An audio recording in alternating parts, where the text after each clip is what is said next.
Hello and welcome. Tonight, SocioEconomic Rights and Accountability Project SRAP asked President Bola Tinubu to direct the Nigerian National Petroleum Company Limited to reverse the latest hike in price of petrol pending the determination of a suit challenging the legality of the powers of the NNPCL to increase petrol prices. Group Chief Executive Officer of the NNPCL, Mile Kyari, says the removal of petrol subsidy has brought about price parity, which has been eroded over the years due to cross-border smuggling of petroleum products. Imo State Governor Hope Uzodinma and the Oni of Ife Obade Ogunwusi call for strategic investments in skills and technology to enable the country join other great countries in technological innovation. And on peacekeeping, and UN peacekeeping rather, force in southern Lebanon says Israeli tanks forced their way into one of its positions on Sunday morning. A few days after the price of petrol went up across the country, the SocioEconomic Rights and Accountability Project SRAP is asking President Bola Tinubu to instruct the Nigerian National Petroleum Company Limited, NNPCL, to reverse the recent increase in petrol prices pending the hearing and determination of a lawsuit filed in the Federal High Court, Abuja, which challenges the legality of NNPCL's authority to raise petrol prices. Only last month, SRAP had initiated legal action against the president and the NNPCL due to what the group describes as their failure to reverse what they deemed an unlawful increase in petrol prices. Commenting on the latest increment in an open letter signed by SRAP's Deputy Director Kolawole Uluwadare, the organization said, quote, "Increasing petrol prices while the Federal High Court case is pending will undermine the ability of the court to do justice in the case, damage public confidence in the court, prejudice the outcome of the case, as well as impede the course of justice," end quote. The organization is urging swift action in response to its letter, warning that failure to comply may lead it to consider contempt proceedings or other appropriate legal actions. Meanwhile, the Group Chief Executive Officer of the NNPCL, Mr. Mile Kyari, says cross-border smuggling and arbitrage have for several decades eroded the value that subsidy was made to achieve. Now, providing more information on what President Bola Tinubu's decision on subsidy removal meant, Mr. Kyari says it brought about a price parity and equalization, especially with cross-border prices of PMS. Mr. Kyari, in an interview with journalists, also spoke on the progress made on combating crude oil thieves, gas development, infrastructure, and the future of energy in Nigeria. In the last 40-something years, PMS has always been subsidized. And subsidy is creating arbitrage. That means there's a difference between price in one location lower than what it should be with another location. The evacuation from the table averaged 51 in recent times. And when Mr. President announced the removal of subsidy in June, what it did is calibrated price. It came to market. There's no longer any value in anyone taking the product across the border. If you do, you're not going to make those profits that you do. I'll give you an example. If the delta is significant, like if you are selling twice the price across in a 6,000 liter truck, you can actually gain up to 70 million naira from just one truck. So how are you going to stop someone who can just with 2 trips across the border will make 17 times 2, which is the price of the truck itself? So if you don't arrest it, then it's over. He has made his money. Versus when you take a truck legally, what's the cost of a truck now? Maybe 60,000. You take it to maybe 8 million naira, for instance, to Maiduguri. The legitimate value you have is less than 500,000 naira. So why would I see 70 million naira and then take all the trouble, go to Maiduguri, keep it in the fuel station for 1 month, and just make 300,000 to 400,000 naira? The challenge you have in all these countries, you have taxation on PMS. We don't have tax here. So in many of these countries, actually government revenue is dependent on the taxes that is coming on PMS. So you will see that Until you balance for that, recover your market costs and add taxation on it, there is no way you will ever get to a situation where there is some kind of market parity between us and our neighbors. But you will not be losing money. As long as you are not in a subsidy regime, you won't lose money. For more on that conversation, tune into Business Morning here on Channels Television at 10 a.m. tomorrow, October the 14th. To politics now, as the crisis bedeviling the Labour Party continues, the leadership of the party in Lagos State says it is making progress with resolving the challenges facing the time and also positioning the party to play an active role in the country's political struggle. This was disclosed as the party hosted its stakeholders in Lagos.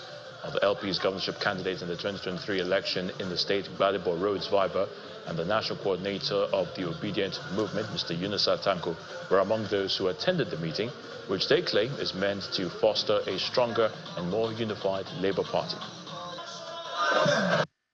For us, this is a networking event to bring our people together, to interact and to start talking and planning for us to be able to put programs together and start to better the lives of Lagosians and start to strengthen our party.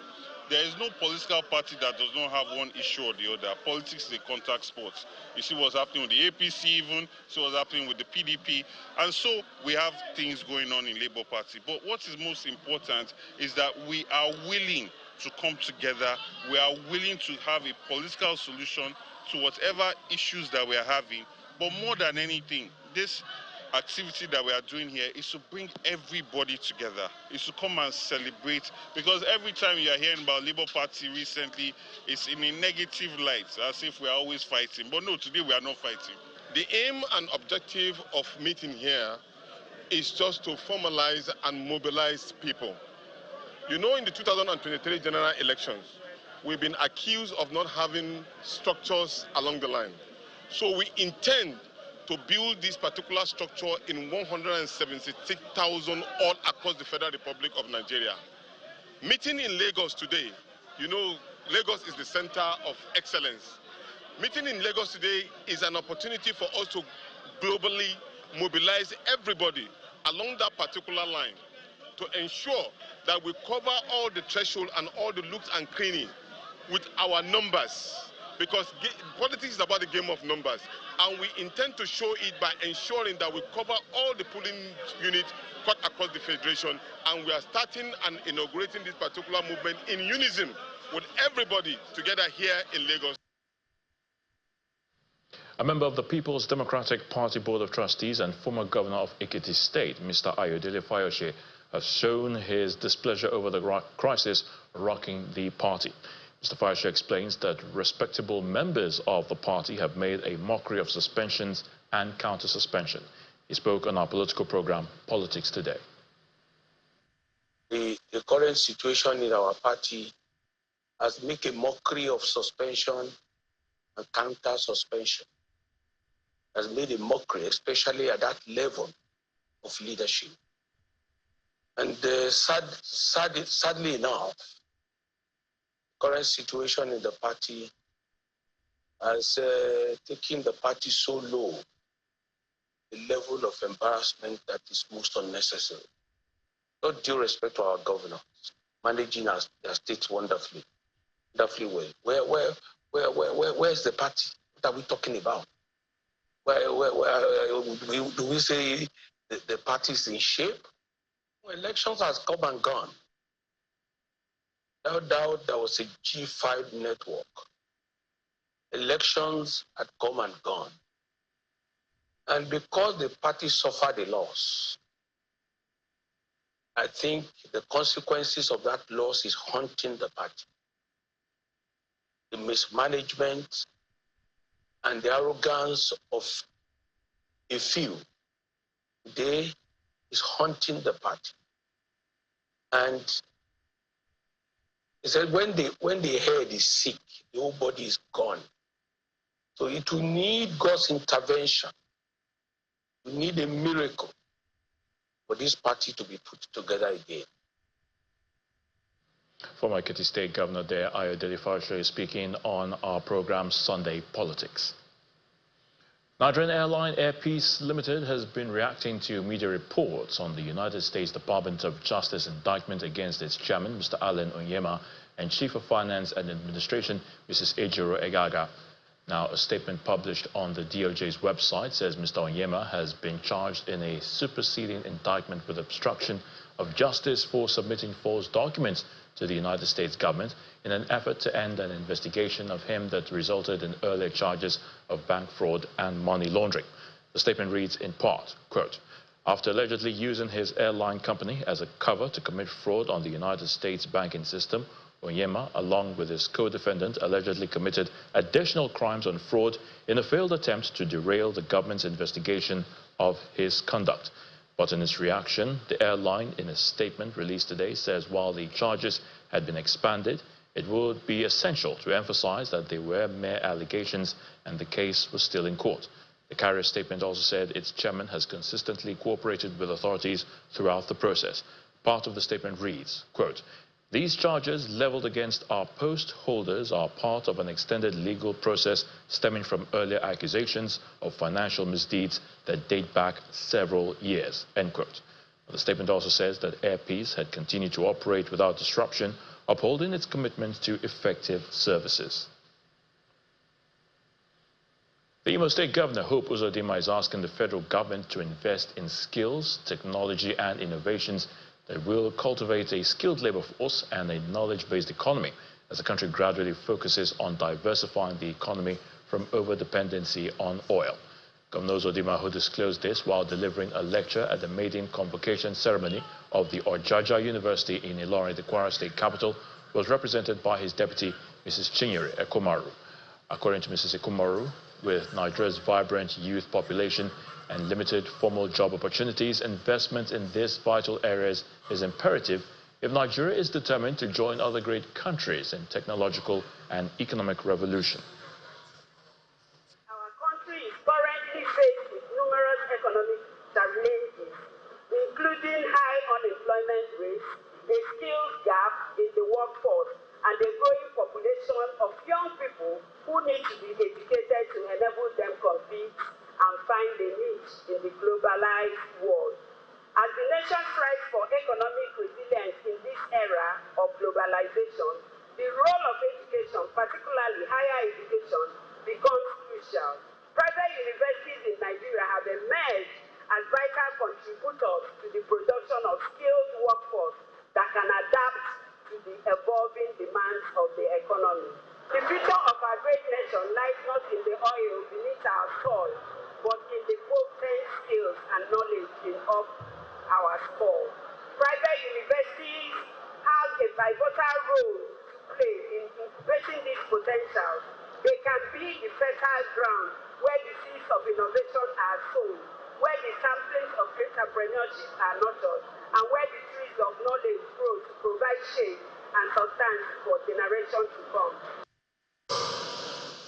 Meanwhile, the Oni of Ife, Obade Ogunwusi, who is the Chancellor of the Ojaja University, also urges the government to come up with policies and programs that will drive investment in skills acquisition and entrepreneurship for the youth in order to build a strong, economical, viable nation. You and I know that crafting a beautiful policy is not a problem in Nigeria. The real issue lies in relevance and appropriateness of timing and tracking for the 21st century. If Nigeria will turn things around for good, as we desire, and takes its appropriate place in committee of leading educational nations globally, then we need to have a comprehensive review of our policies, policy-making processes, as well as policy implementation paradigm. That is what can change the narratives. Statistics of out of school children is sobering, and that's what portends the future peace, progress of this country that leaves much to be desired. My experience has revealed that running a world-class tertiary institution requires a lot of funding and capital investment. In part two, after the break, in commemoration of the Day of the Girl Child, the non-profit organization Project Lead and Eco Hotels and Suites host a one-day discourse where issues affecting young girls were highlighted and solutions preferred. Please stay with us. Welcome back. If you've just joined us, you're watching the news at 10 on Channels Television. A reminder of our main stories. SocioEconomic Rights and Accountability Project SRAP asked President Bola Tinubu to direct the Nigerian National Petroleum Company Limited to reverse the latest hike in price of petrol pending the determination of a suit challenging the legality of the powers of the NNPCL to increase petrol prices. Group CEO of NNPCL, Mele Kyari, says the removal of petrol subsidy has brought about price parity, which has been eroded over the years due to cross-border smuggling of petroleum products. Imo State Governor Hope Uzodinma and the Ooni of Ife Oba Adeyeye Ogunwusi called for strategic investments in skills and technology to enable the country to join other great nations in technological revolution. And UN peacekeeping force in southern Lebanon says Israeli tanks forced their way into one of its positions on Sunday morning.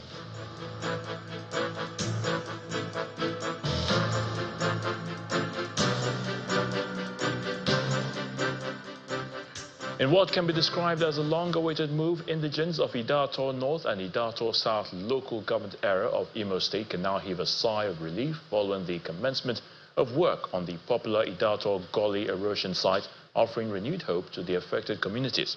The indigents of the area, who gathered in their numbers at the Erosion Site in Umuchima community in Idato South local government, commend the collaborative efforts of the state government and the federal government in ensuring that work commences on the site. Our correspondent, Eitokwe Kuti, reports.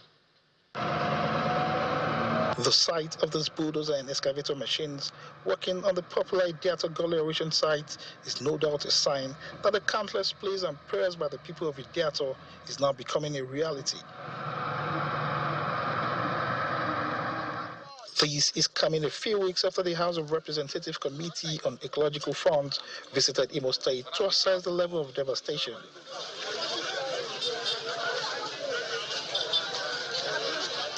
Gathered here at the Gully Erosion Site at Umuchima community are indigents of the area, which includes traditional rulers, community leaders, youths, and women. They are here for one reason: to thank the government for commencing work on the erosion site, which over the years has posed significant threats to lives, properties, and the livelihood of people in the area. The sons and daughters of Idato Nation came this afternoon to say thank you to His Excellency the Governor.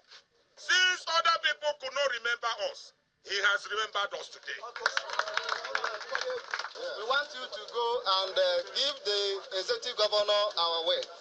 Tell him that we are going to provide every support that this community, that these contractors need to deliver this job. While recognizing the intervention on the Gully Erosion Site, they also call attention to the Aron Dizigo-Kigbo Federal Road linking several other states in the southeast and several communities, which they say has been left unattended to for so long. Right now, we are here to thank the governor for this project of building 22 kilometers road from Olu to Akokwa. You cannot appreciate well enough the importance of this road.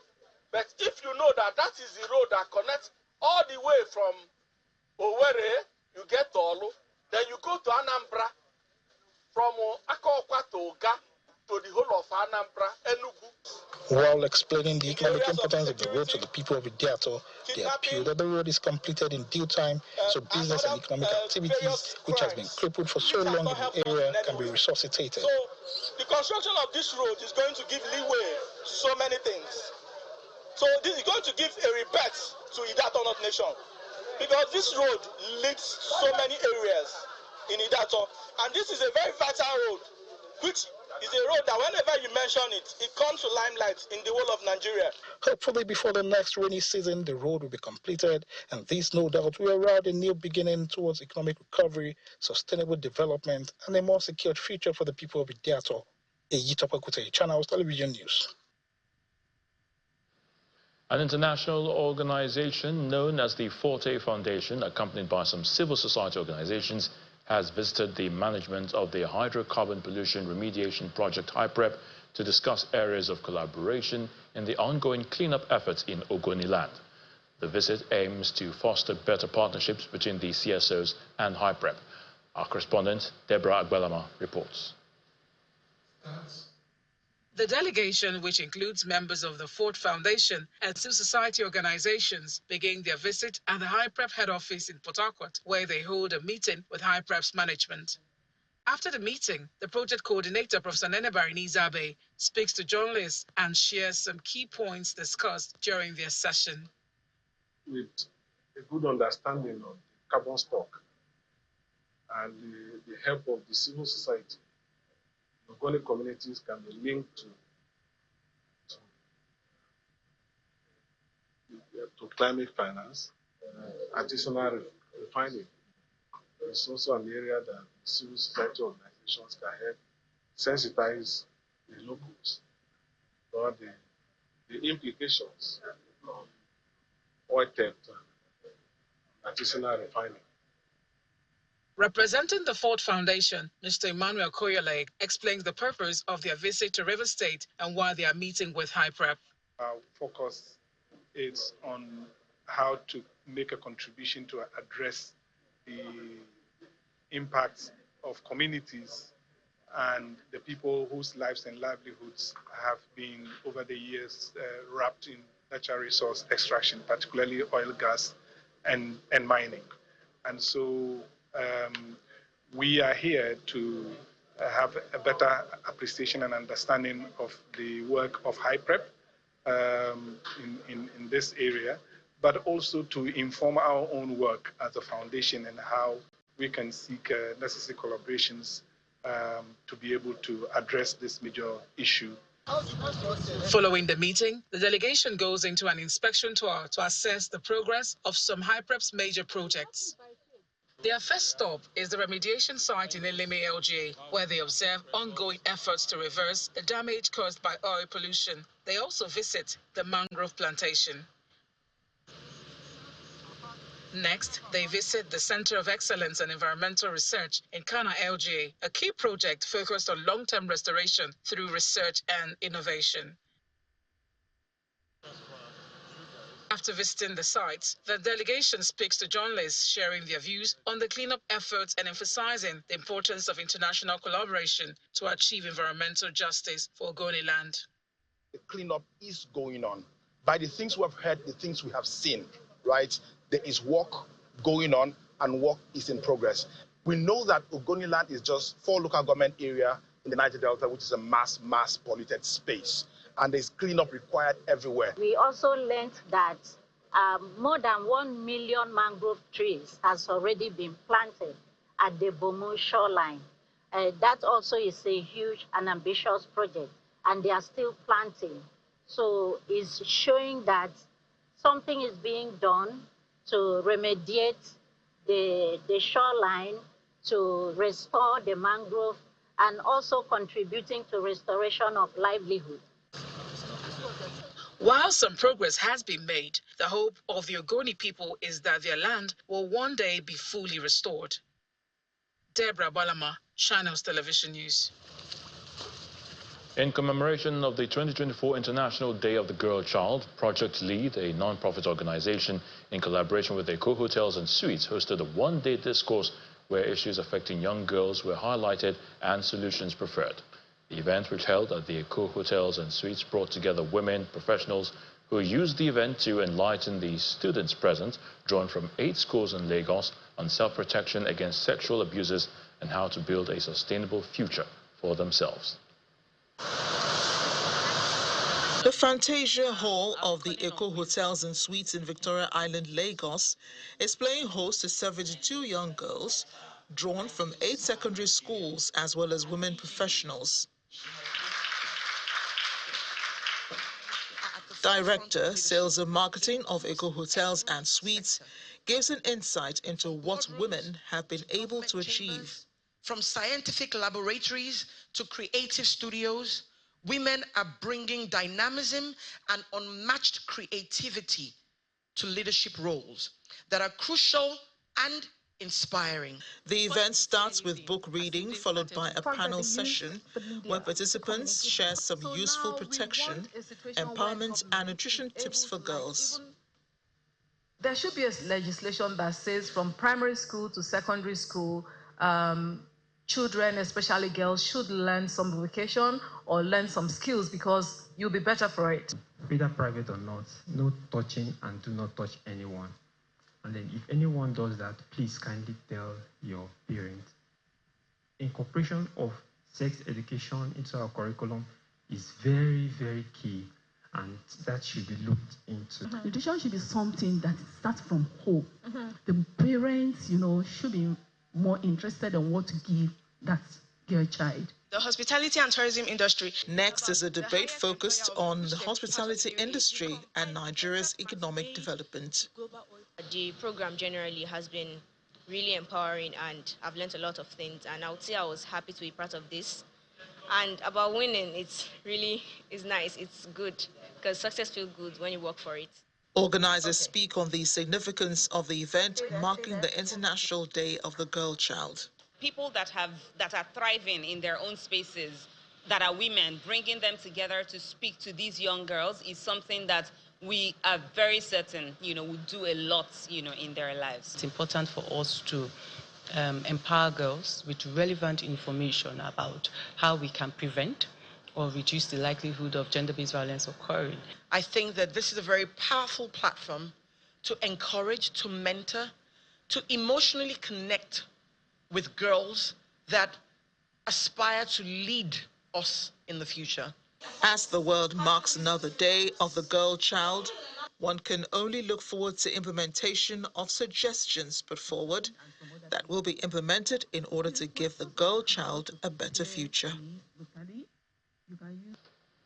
Still ahead on the news at 10, National Drug Law Enforcement Agency, the NDLEA, arrests a Thailand returnee with heroin worth 3.1 billion naira at the Murtala Mohammed International Airport, Lagos. Please stay with us. Welcome back.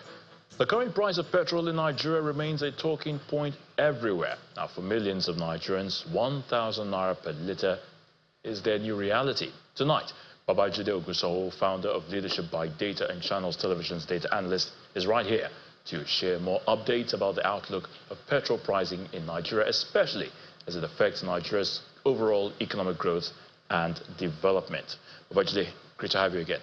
Good evening, Ayatollah. So, rising prices in petrol, it is really, really, really saddening.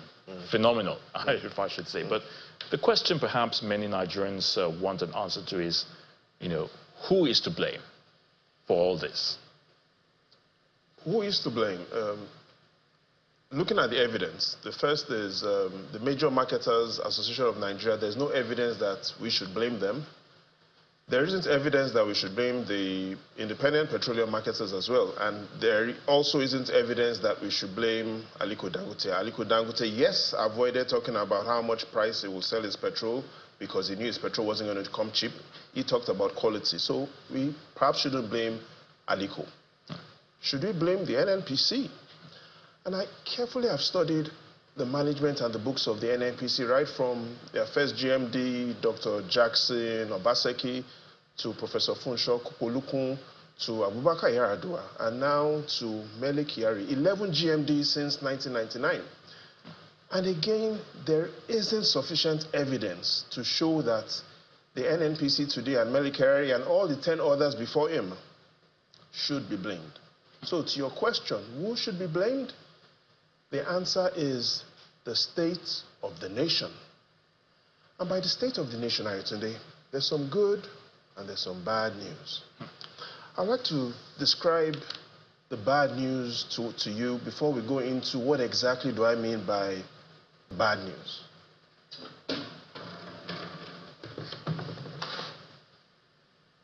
$25 liters of petrol.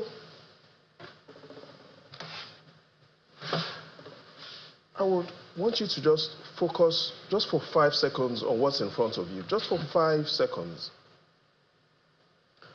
All right, Tune, what if I tell you that the same amount of money that you will have taken to the same filling station last year, May, that would have given you a full keg of petrol at 25 liters, take the same amount of money to the same filling station today, all it will get you is this.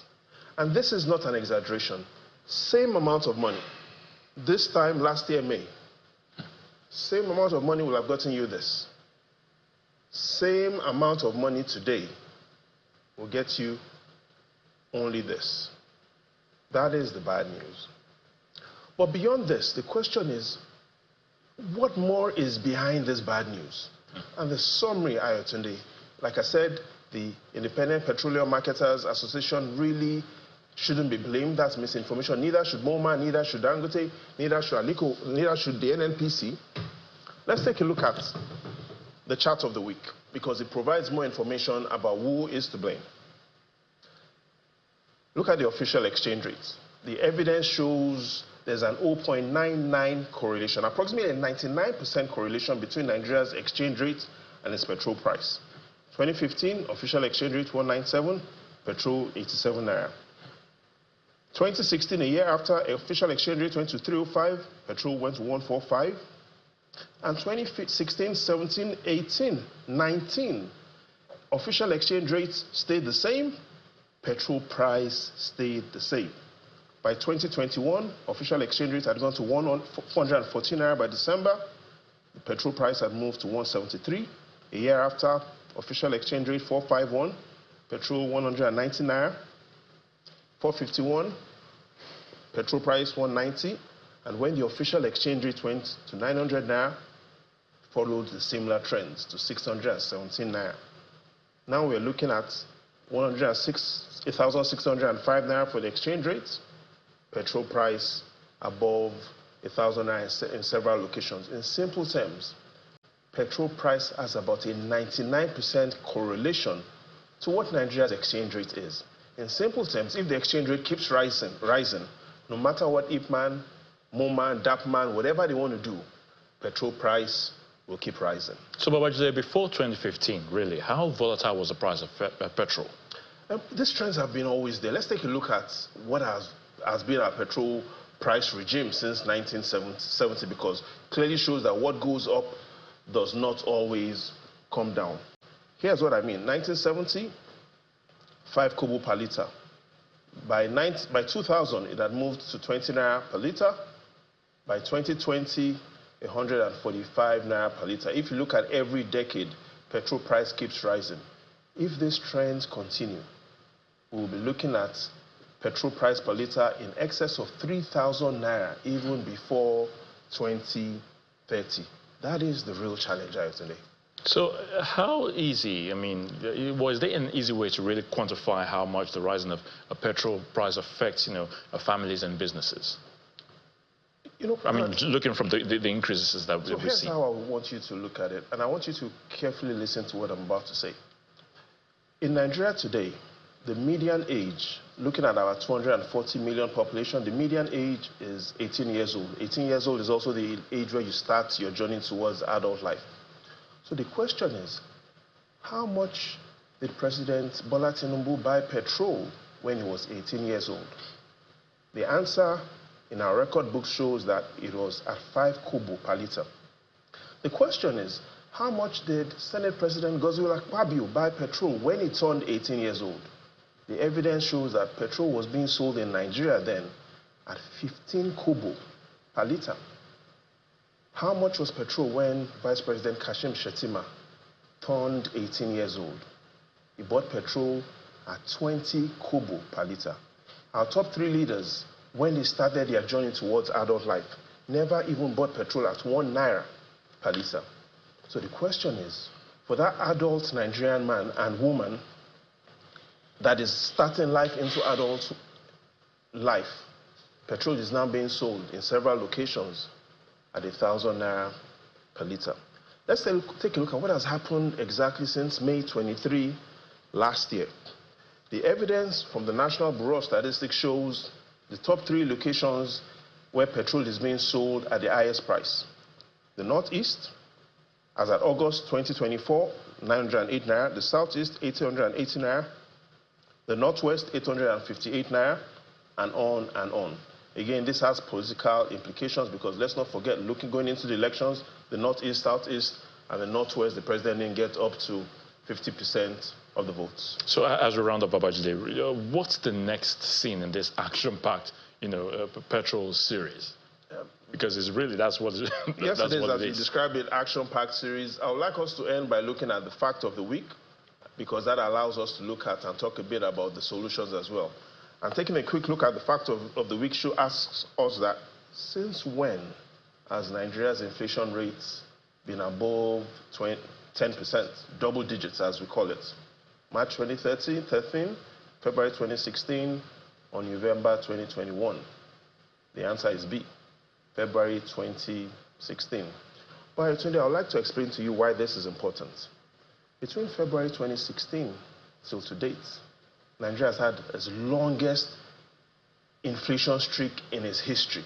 By next year, February, will be 9 years of double-digit inflation rates. But there's one way out, Tunde. What's that one way?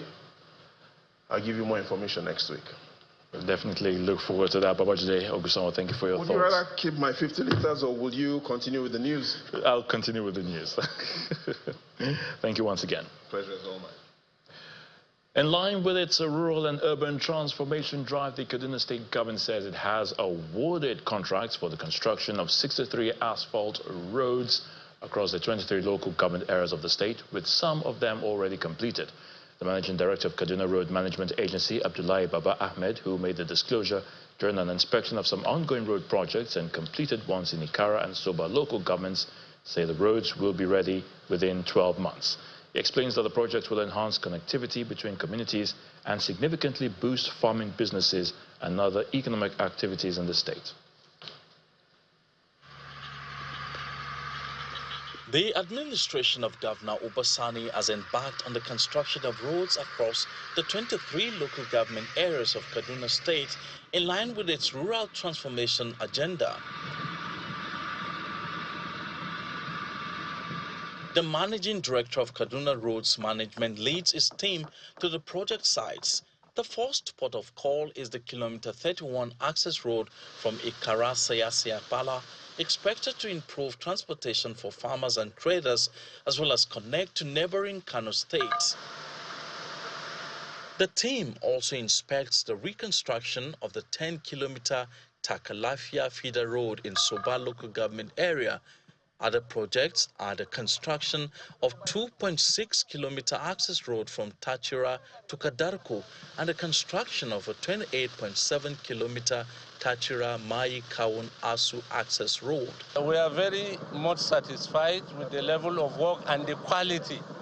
The quality and the performance of the contractor is okay, is commendable. You can see they are casting their drains, they are using hydraulic stroke because of the rainy season. Within the next 6 months, we're expecting the contractor to vacate this site after 100% completion. Residents of the benefiting communities commend the government's efforts. We used to have transportation hitches when transporting our farm products. We are very happy with this new development, and it's our prayers that the governor will finish his tenure well. We have been informed that this road may not be constructed, but today our governor, Obasani, has done it. Some of the 63 road projects initiated by Governor Obasani's government have been completed, while others are at various stages of completion. We are prioritizing these roads. You are aware the section of Pan Drive has been completed. We're now working on Ohinoi Road and Sultan Surame Road. All these are projects we inherited, and we are prioritizing them, taking them one after the other. The Kaduna State government, under the leadership of Governor Obasani, has awarded contract for the construction of 63 asphaltic roads totaling 700 kilometers to connect rural communities and promote socioeconomic activities in the state. To healthcare now, at least 600 persons in Duku local government area of Gombe State have benefited from a free medical outreach by the state government. The gesture aims to ameliorate the sufferings of the people who are mostly indigent and unable to pay for their hospital bills.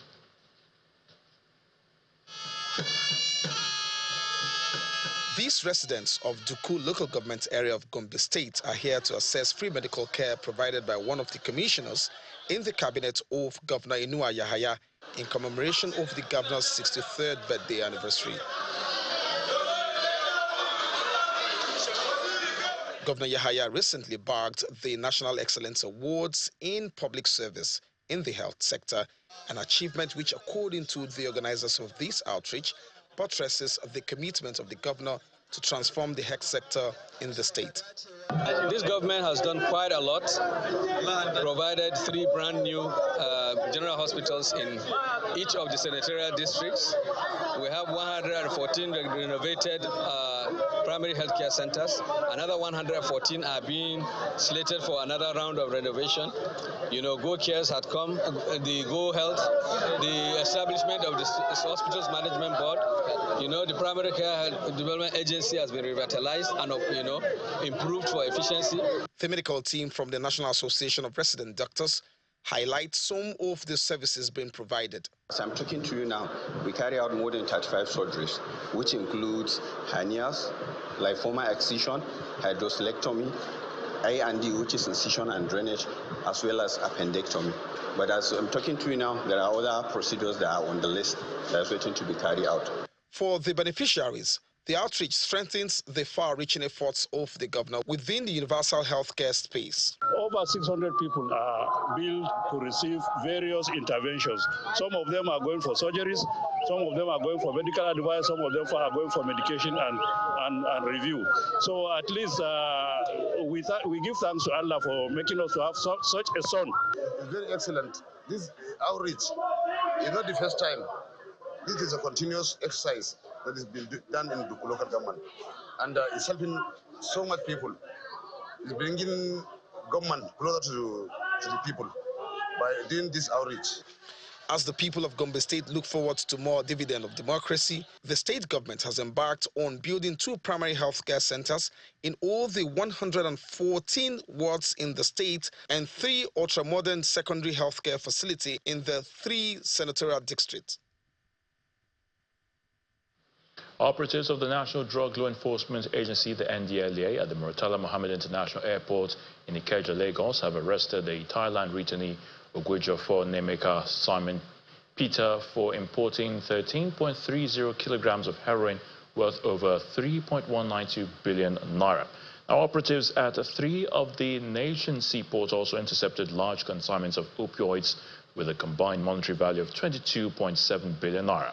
A statement by NDLEA's Director of Media and Advocacy says Mr. Ogwejofor was arrested on Monday, October the 7th this year, while attempting to smuggle out of the airport the illicit drug concealed in 6 backpacks packed into 2 big suitcases. According to the statement, the 29-year-old suspect had left Thailand on October the 3rd on Qatar Airways flight and stopped over in Doha, where he spent 2 days before heading to Lagos, while his luggage was routed to Accra, Ghana, his original destination. After arriving in Lagos on October the 5th, he contacted the airline to reroute his luggage to Nigeria so that he can pick them up as rush bags in a bid to beat security checks, but then ran out of luck as the NDLEA officers intercepted him at the point of exit.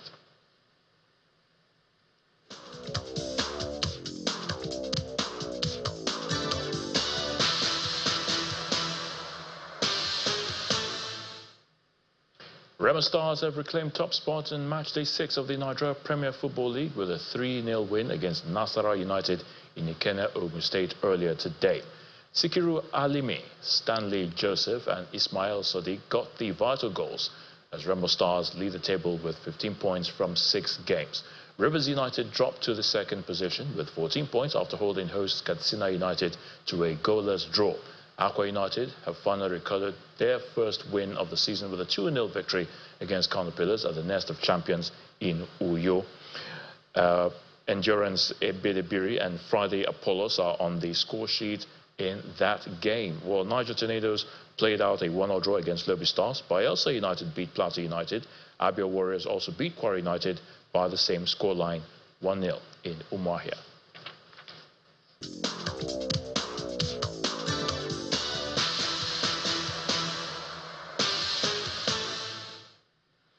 Two Israeli tanks have reportedly destroyed the main gate of a United Nations interim force in Lebanon's position in the south of the country.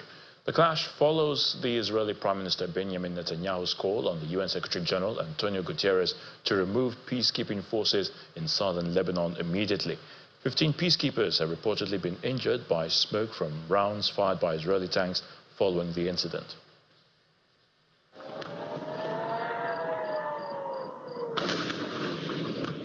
The attack on the United Nations Interim Office in Lebanon happened after Israeli Prime Minister Benjamin Netanyahu urged the UN to evacuate troops in UNIFIL peacekeeping force from combat areas in Lebanon. Netanyahu said that the military had asked the UN to evacuate the soldiers repeatedly, adding that their presence in the area made them hostages of Hezbollah. UNIFIL said on Saturday a peacekeeper had been hit by gunfire at its headquarters in Nakora, southern Lebanon, and a position at Ramya had been damaged by shelling.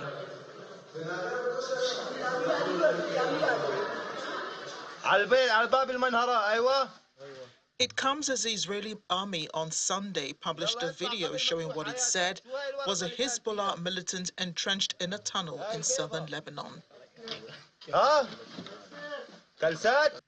Troops operating in southern Lebanon discovered an underground compound at a depth of approximately 7 meters and a 50-meter hideout area where a Hezbollah terrorist was embedded alongside weapons and equipment for a long-term stay.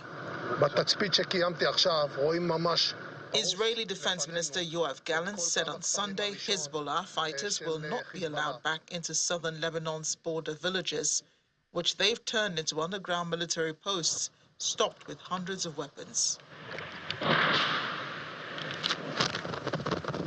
Meanwhile, Hezbollah rocket barrages triggered sirens across northern Israel overnight and into early Sunday morning. In Haifa, the third biggest Israeli city and host of one of the country's biggest naval ports, sirens and explosions blared across the bay. People rushed to a nearby bomb shelter where a woman was trying to preoccupy children with games in the otherwise grim-looking grey room. An Israeli army spokesperson said in a statement that 5 projectiles were identified crossing from Lebanon into Israeli territory and were successfully intercepted by the IAF. And Iran says it's ready for war, but does not seek it, as the Middle East remains in high alert for Israel to retaliate against Iran's October 1st volley of long-range missiles.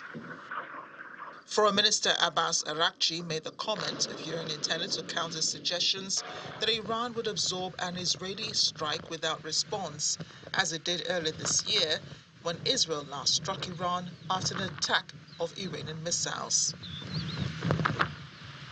The U.S. has promised it will send fresh air defense batteries to Israel to shield it from what the Pentagon has called unprecedented attacks. U.S. President Joe Biden has today surveyed damage from Florida's Hurricane Milton. The second storm to batter the low-lying state in recent weeks has rising floodwaters, fuel shortages, and power outages further impacted cleanup efforts. He passed entire neighborhoods in St. Pete Beach with debris piled on street corners next to felled palm trees and homes as the smell of moldy building materials filled the air. Heaps of mattresses, siding, couches, microwave ovens, pillows, and even busted-up kitchen cabinets all lined the island's roads, some still covered in large patches of sand as Mr. Biden walked through with emergency responders. The Biden administration has approved federal aid to help residents and local governments cover expenses, but has said the Federal Emergency Management Agency will need additional funding from the U.S. Congress, even though it has enough now to meet immediate storm needs. And the main news again. The SocioEconomic Rights and Accountability Project today urged President Bola Tinubu to direct the Nigerian National Petroleum Company Limited to reverse the latest hike in price of petrol, pending the determination of a suit challenging the legality of the powers of the NPFL to increase petrol prices.